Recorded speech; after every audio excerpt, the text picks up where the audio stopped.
Just to leap in and just say what I've come from, because I'm actually a bit blown away and a bit excited about it actually. I've just come from the airport where they've built a little cinema out there, and they made this film that's kind of like it's sort of reflecting the South Island, and it's not your typical tourism thing. It's a 22-minute piece, and it kind of has a bit of narrative, but the really exciting thing for me, apart from seeing it and going, wow, that's actually really gorgeous, I'm so lucky to live here, was the CSO played the film score at the beginning of this year, and it was actually the first time I'd seen or heard any of it, and I was sitting in this little cinema, and it's 55-seat thing with these great speakers up, and man, the orchestra sounded hot. Wow, that's our band. That's so great. So I was just so proud at that moment. And the music was written by a New Zealand composer that lives over in Los Angeles, Mark Smythe.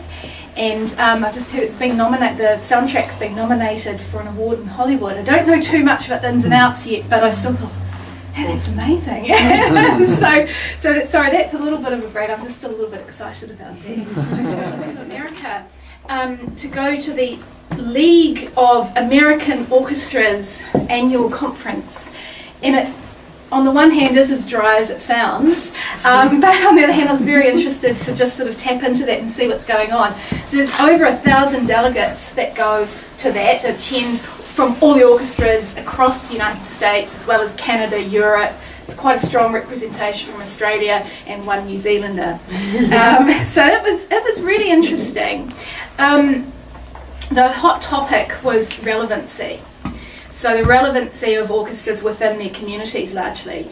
And this had in part come about because with the global financial crisis over in the States, it absolutely hammered the American orchestras because some of them are very old institutions founded on private endowment and patronage. And so when everyone's money wasn't returning anything, suddenly they've been absolutely hammered. So the statistic is over 50% of the professional orchestras over there collapsed, which is pretty massive. And then a huge number of the rest of them got tied up in some very, very protracted and very bitter sort of work disputes, really. And at this conference, the bitterness was largely gone, and people were really going, okay, we've got to find the new way, and we've got to find the new way together. So it actually went from being this really toxic environment to something that's actually very positive. And in many respects, there's a lot of very interesting and dynamic things happening within that part of the arts world over in America, New Orleans. But I've never been before, but mostly it was because the Louisiana Philharmonic was one of the only orchestras I could find that had been through obviously a major natural disaster and come out the other side of it. And their story kind of really strangely echoed the CSOs, and that they'd lost their rehearsal space, their admin space, their concert hall. They'd actually also kind of had gone to financial strife before their natural disaster. They also went in brilliant heart. And so it was very interesting for me. I really wanted to go and hook up with these guys and see, well, how they're getting on. Because just about now, actually, they're moving back into their concert space, which has finally been refurbished just over 10 years after Katrina.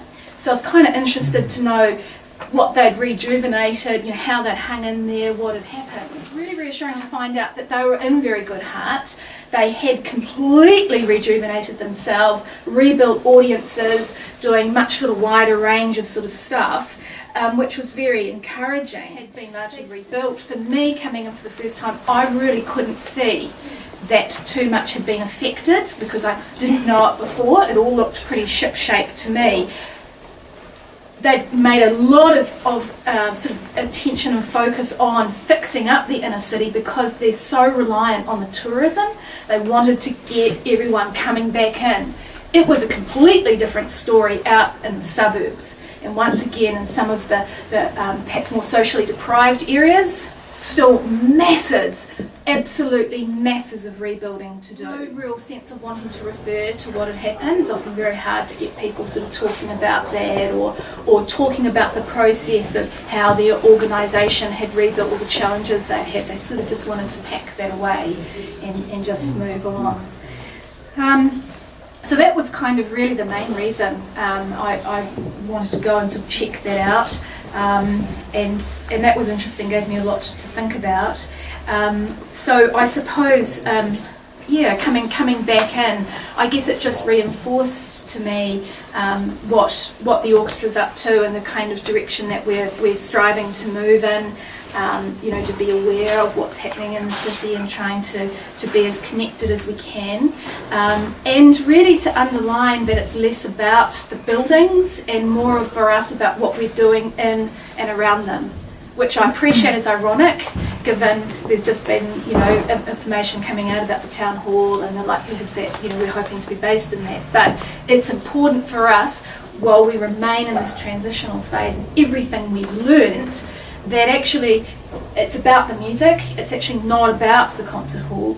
That helps and enhances, but ultimately an orchestra is bigger than that and lives beyond that. And it's very important, I think, that once we move back into a kind of a traditional sort of environment, that we don't revert to traditional thinking or older style thinking. We've got to continue to sort of maintain everything we've learned about being sort of proactive and as responsive as we can, which is kind of an ironic thing for a symphony orchestra, because we're usually a very big, unwieldy beast. It's a bit like an oil tanker, very hard to turn, but we've got to try and stay a little bit more fleet of foot and look to what's happening around us more. So that's kind of the plan for the next while.